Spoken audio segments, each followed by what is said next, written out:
चलिए तो हम आगे बढ़ते हैं। हम पढ़ रहे थे आयोनिक, इलेक्ट्रोवैलेंट बॉन्ड, ठीक है, या पोलर बॉन्ड, ये सब एक ही है। बीच में काफ़ी गैप आ गया है, तो घर जाकर आप वीडियो रिवाइज कर लीजिए ताकि आपको आगे कंटिन्यूटी में अच्छे से समझ में आएगा, ठीक है। उसी से रिलेटेड एक पॉइंट है सॉल्युबिलिटी, क्योंकि सॉल्युबिलिटी का और आयनिक कंपाउंड का बहुत गहरा ताल्लुक है, because ionic are soluble in water. तो हम बेसिक से लेते हुए जाएंगे, इसलिए सब लोग जरा ध्यान से देखो। Solubility, solubility. ओके, हम देखते हैं बहुत सारे ऑर्गेनिक कंपाउंड और इनऑर्गेनिक कंपाउंड्स को डे टू डे लाइफ में। जैसे जैसे आप नमक लेंगे, पानी में डालेंगे, उसको शेक करेंगे, डिजोल्व हो जाएगा, बराबर है कि नहीं है। लेकिन बहुत सारे कंपाउंड्स हैं जो पानी में डिजोल्व नहीं होते हैं, ठीक है। तो जो जनरल डिफरेंस हम देखेंगे, क्योंकि जो पानी है, पानी, water, water is polar in nature. Water का नेचर क्या है? पोलर। और हम जो पढ़ रहे थे इतने दिनों से आयोनिक कंपाउंड्स, आयोनिक कंपाउंड्स का नेचर भी क्या होता है? पोलर। तो एक बेसिक प्रिंसिपल है, लाइक डिजोल्व लाइक। क्या है basic principle? Like dissolve like, एक जैसे में डिजोल्व होते हैं, मतलब पोलर पोलर में, नॉन पोलर नॉन पोलर में। तो मोस्ट ऑफ द आयोनिक यानी इनऑर्गेनिक होते हैं, अपने को पता है ना, नॉन कार्बन वाले। अरे बोलो ना। ओके, जैसे अगर हम एग्जांपल ले sodium chloride, sodium chloride is polar. Sodium chloride कौन है? पोलर नेचर में। आपने इसको पानी में डाला, इन वाटर, क्या हो जाएगा ये? सॉल्यूबल, क्योंकि दोनों का नेचर क्या है? पोलर, इजीली सॉल्यूबल हो गया, ठीक है। लेकिन इसमें अगर आप ऑयल डालेंगे पानी में तो सॉल्यूबल नहीं होगा, क्योंकि ऑयल होते हैं हाइड्रोकार्बन्स। ऑयल क्या होते हैं? वो ऑर्गेनिक है। तो जैसे वाटर पोलर है, आयनिक कंपाउंड भी पोलर होते हैं, यानी पोलर पोलर दोनों की जोड़ी जमती है, इजीली डिसॉल्व हो जाता है। जैसे ही पानी में आपने सोडियम क्लोराइड डाला, ये आपने पानी, ये पानी में आपने ऐड किया सोडियम क्लोराइड, जैसे ही सोडियम क्लोराइड अंदर डाला, डुबुक, क्या बनना शुरू हो जाता? Na+Cl-। तो एक्चुअली ये Na+ को कौन खींच कर ले गया? O-। Cl- को कौन खींच कर लेकर गया? H+। सेपरेट हो गए, डिसॉल्व हो गए, मतलब Na अलग, Na+Cl- अलग, सेपरेट। वाटर का नेचर पोलर था, मतलब निगेटिव पोल पॉजिटिव पोल। इसके निगेटिव पोल ने Na+ को खींचा और वाटर के पॉजिटिव पोल यानी हाइड्रोजन ने Cl को खींचा, तो सॉल्युबल हो गया। लेकिन इसकी जगह आप ऑयल डालते हैं, हाइड्रोकार्बन्स। हाइड्रोकार्बन्स क्या होते हैं? जैसे आपने ऑयल ले लिया, कुकिंग ऑयल, तो कुकिंग ऑयल हाइयर हाइड्रोकार्बन है, C17 C18, ये हाइयर का हाइड्रोकार्बन है। और हाइड्रोकार्बन क्या होते हैं? नॉन पोलर, उन पे चार्जेस नहीं है, इफेक्टिव चार्जेस नहीं होते हैं। इसलिए आप देखेंगे तेल पानी में डिजोल्व नहीं होता है, तैरता रहता है। अरे बराबर है कि नहीं?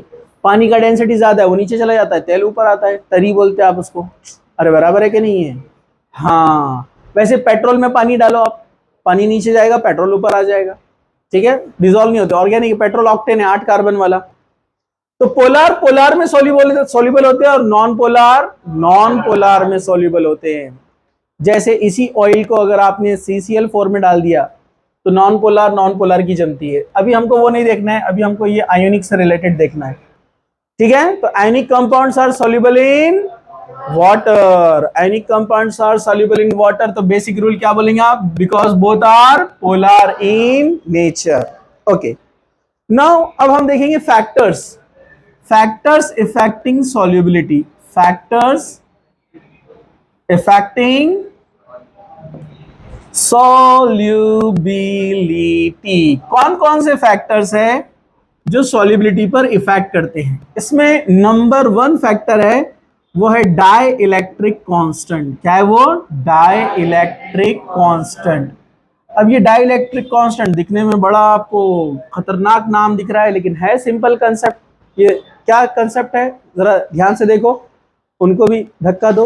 हाँ, it is an ability, it is an ability to separate separate and neutralize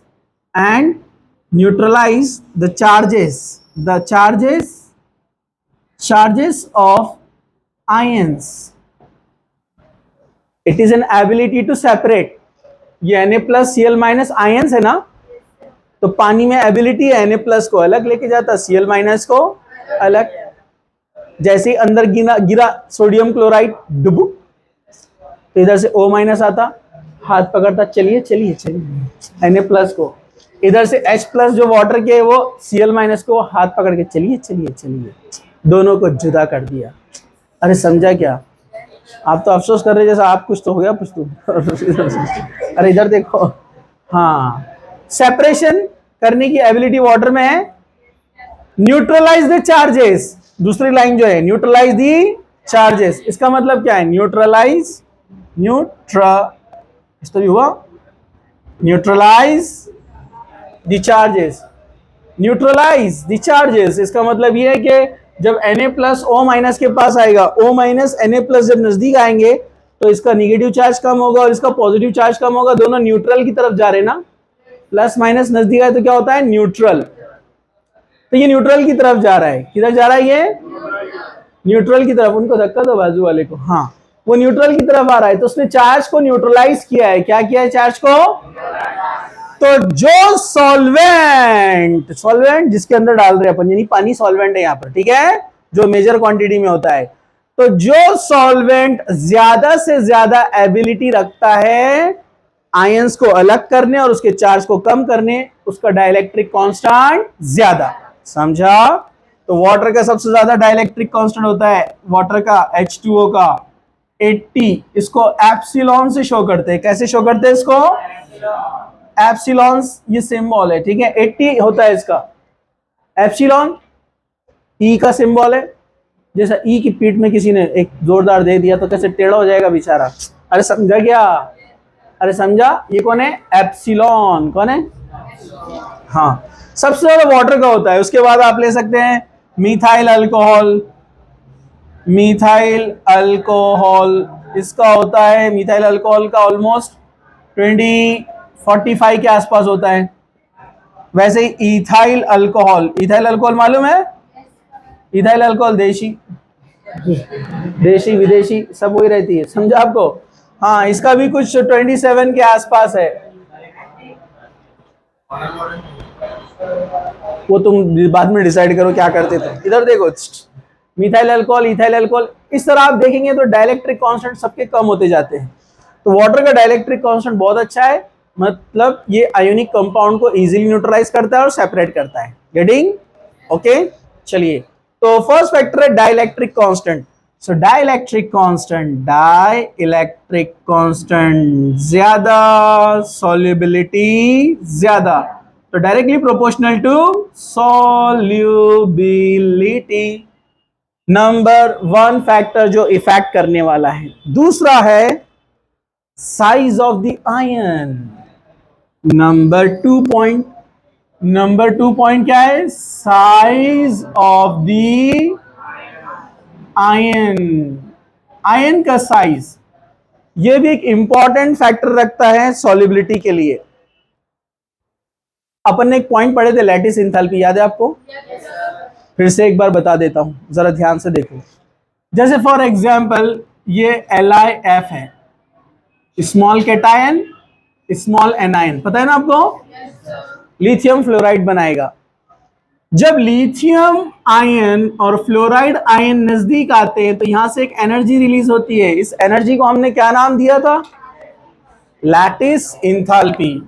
जब 1 मोल लिथियम और 1 मोल F- आकर 1 मोल क्रिस्टल तैयार करते हैं, क्या करते हैं? पूरा डिटेल में बताया मैंने आपको।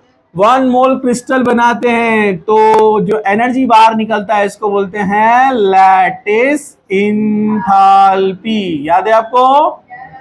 तो ये एनर्जी जो बाहर निकल रहा है ये लैटिस एंथैल्पी है। और याद रखिए, solubility is inverse, solubility inversely proportional to lattice enthalpy।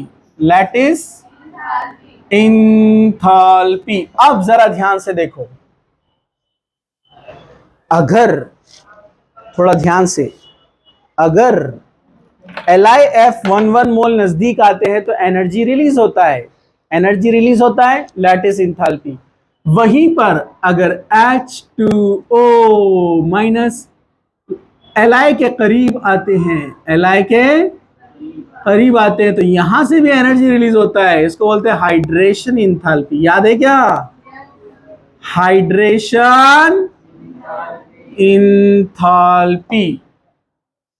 आपने पानी लिया, उसमें आपने डाला कोई एक सॉल्ट, उसमें प्लस आयन है और माइनस आयन है। प्लस आयन माइनस आयन जितना नजदीक आते हैं उतना एनर्जी बाहर निकलेगा, मतलब वो कौन है? Lattice enthalpy. और अच्छा आयनिक क्रिस्टल बनेगा ना? बोलो बोलो, अरे बोलो बोलो, हाँ।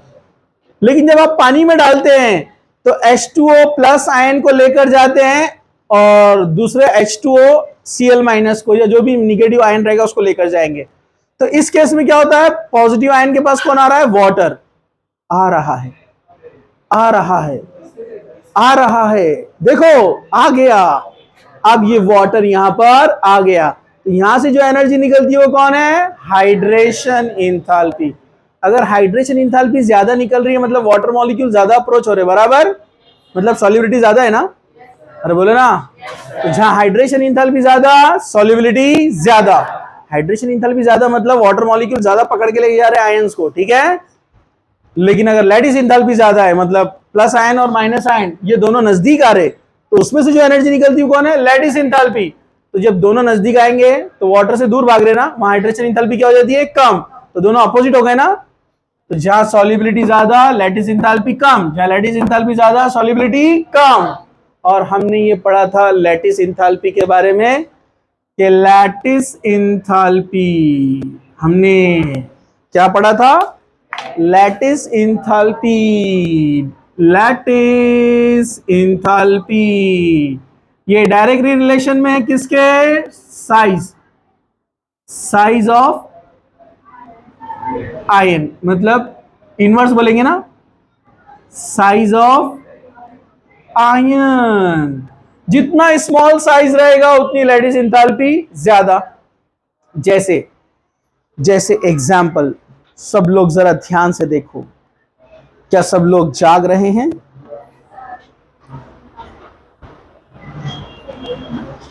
Black pen. अगर हम पहले केस में क्या करते हैं? कैटायन को कॉमन रखते हैं। एक काम करेंगे ना, हाँ ठीक है, चलो। Lithium fluoride, lithium chloride, lithium bromide, lithium iodide. इसको अपने को ऑर्डर में लगाना है, लैटिस इंथाल्पी के ऑर्डर में। सबसे ज्यादा लैटिस इंथाल्पी किसका रहेगा बताइए?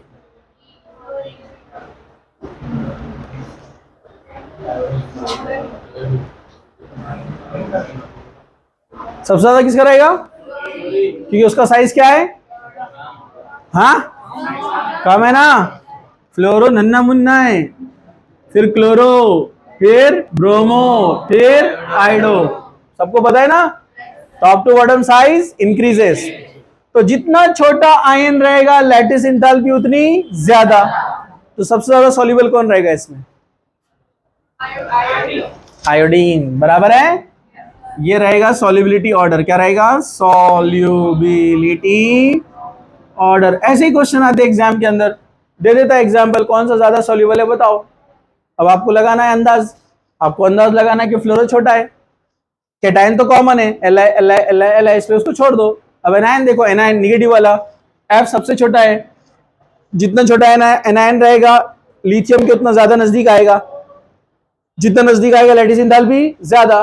लैटिस इंथाल्पी ज्यादा मतलब सॉल्युबिलिटी कम, लैटिस इंथाल्पी ज्यादा मतलब सॉल्युबिलिटी कम। अपोजिट है ना? अरे समझा क्या? हाँ चलिए हम आगे बढ़ते हैं। क्या सब लोग तैयार हैं? अब कुछ जगह ऐसे क्वेश्चन आते हैं जहां पर आप हैरान हो जाते हैं। क्या हो जाते हैं आप? हैरान। तो ये समझ में आ गया आपको?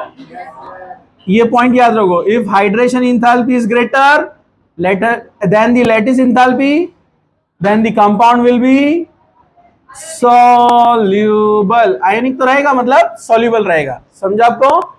समझा? अब कुछ एक्सेप्शन होते हैं, वो आपको याद रखना पड़ते हैं, जैसे बेटा मांगे कार स्कूटर बाप राजी।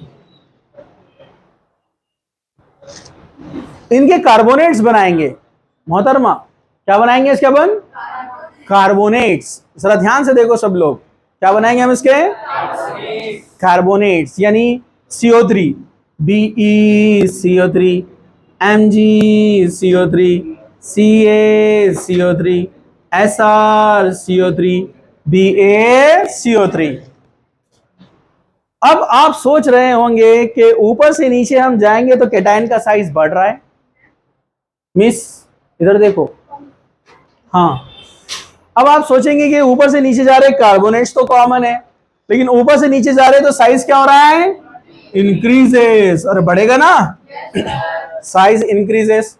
अब बोलेंगे साइज इंक्रीजेस मतलब लैटिस एंथैल्पी कम होना चाहिए, बोलो ना। हाइड्रेशन एंथैल्पी, हाँ।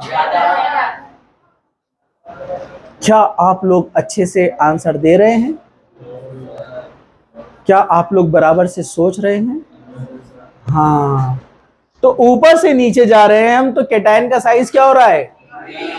इंक्रीज हो रहा है। कैटायन का साइज इंक्रीज हो रहा है तो लैटिस एंथैल्पी क्या होगा? डिक्रीज।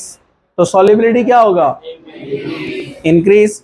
तो टॉप टू बॉटम सॉल्युबिलिटी क्या होना चाहिए? लेकिन होती है डिक्रीज। अब आप बोलेंगे ये क्या है, तो आपको मालूम है, आपको मालूम है इनऑर्गेनिक केमिस्ट्री का दूसरा नाम केमिस्ट्री ऑफ एक्सेप्शंस। क्या नाम है उसका? बहुत अलग अलग पढ़ाता पूरा है, फिर बोलता है ये याद रखो, ऐसा भी होता है। समझा क्या?